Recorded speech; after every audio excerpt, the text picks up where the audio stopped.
क्रांतिकारी जय भीम, नमो बुद्धाय, जय संविधान, जय गुरु रविदास जी की जय भारत। साथियों, आज मैं काफ़ी समय बाद वीडियो के जरिए आज अपने बहुजन समाज के लिए एक दुखद घटना के साथ और एक संदेश के साथ लाइव आया हूँ। साथियों, जिस तरीके से पूरे देश के अंदर आज हमारे बहुजन समाज के बहन बेटियों के साथ बलात्कार, हमारे भाइयों को बेरहमी से मार दिया जाता है, पूरे देश के अंदर ये सिस्टम चला रहा है। जो सिस्टम चल रहा है, ये सरकार बिल्कुल भी आंखें मूंद कर बैठी है और ये बीजेपी सरकार बिल्कुल आंख मीच कर बैठी है। ना ही कोई इंसाफ दिलाती है, न ही आरोपियों को गिरफ्तार करने देती। कुछ चंद अधिकारियों की वजह से अभी लोग छूट जाते हैं। साथियों, सबसे बड़ी बात यह है कि जो विपक्ष पार्टियां हैं वो भी आंख नीचे बैठी है। अन्य पार्टी जो राजनीतिक पार्टी है और सामाजिक संगठन है वे आंख नीच कर बैठे हैं। साथियों, नेशनल भीम आर्मी बहुजन एकता मिशन सामाजिक संगठन इस दुखद घटना की बहुत निंदा करता है और जिस तरीके से देवास जिले में मध्य प्रदेश के अंदर हमारे समाज के 7 लोगों को बेरहमी से हत्या करके उन्हें जमीन के अंदर गाड़ दिया गया था कुछ शरारती तत्वों की वजह से, कुछ मनुवादी लोगों द्वारा, इसमें अभी तक कुछ पीड़ित परिवार को इंसाफ नहीं मिला। और नेशनल भीम आर्मी बहुजन एकता मिशन सामाजिक संगठन पूरे बहुजन समाज के सभी संगठनों को लेकर एकजुट कर एक बहुत बड़ा आंदोलन करेगी अगर उस पीड़ित परिवार को इंसाफ नहीं मिला।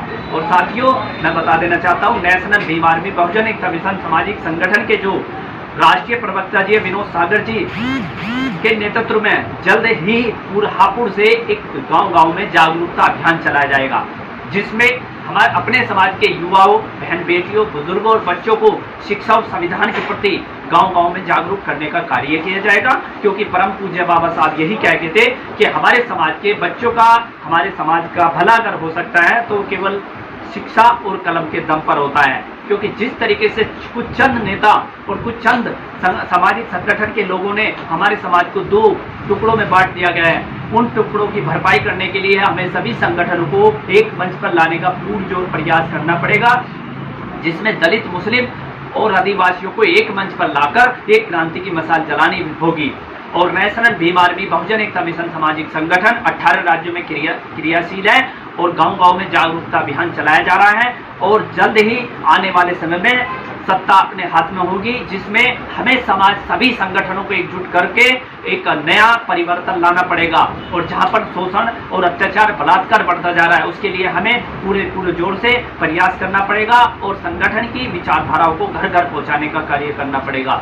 और मैं बता दूं आपको, अगर हमारे समाज को इंसाफ नहीं मिलता तो हम जल्द ही इसके लिए बहुत बड़ा आंदोलन की तैयारी कर रहे हैं। और बीजेपी सरकार कान खोलकर और दिमाग खोलकर ये सुन ले कि हमारा समाज अब वो समाज नहीं रहा कि अत्याचार सहता रहेगा या चुपचाप रहेगा। अब मैं आपके सामने हमारे जो विनोद सागर जी हैं, जो इस संगठन के राष्ट्रीय प्रवक्ता जी हैं, वे 2 शब्द रखेंगे और इस शब्द पर आप उन्हें जरूर सुने। सभी साथियों को जय भीम, क्रांतिकारी जय भीम। दोस्तों, मैं आपको याद दिला दूं कि जितने भी बहुजन समाज संगठन हैं, बहुजनों के हित में काम करने वाले संगठन हैं, उन्होंने आज तक इस बहुजन समाज को कुछ नहीं दिया।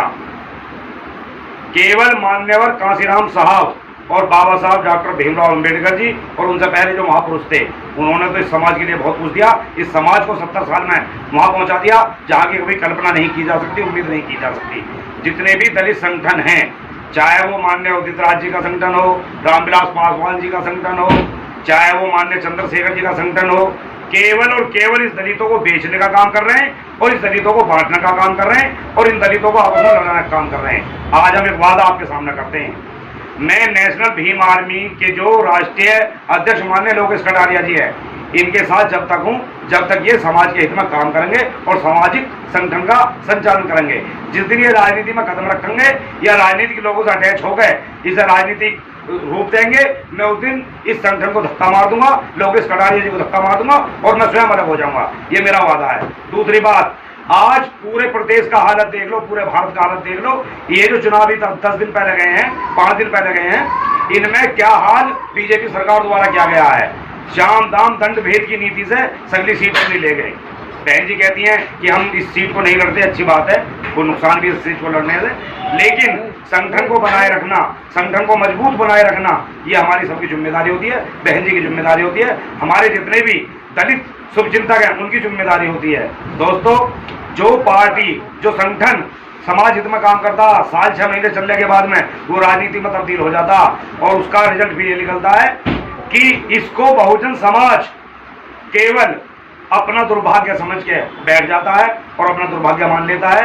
अब मान्य बड़े भाई चंद्रशेखर जी ने पहले भीम आर्मी बनाई, लोग जुड़ते चले गए, संगठन बनता चला गया, मजबूताई आती चली गई, झंडे में जान आती चली गई।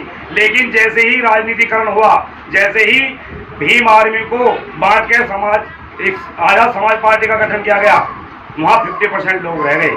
वो 50% वो रह गए जो युवा खून है, जवा खून है, जिन्हों में चिंगारी है, और जो बुद्धिजीवी थे, समझदार थे या बसपा हितैषी थे, वो पीछे हट गए।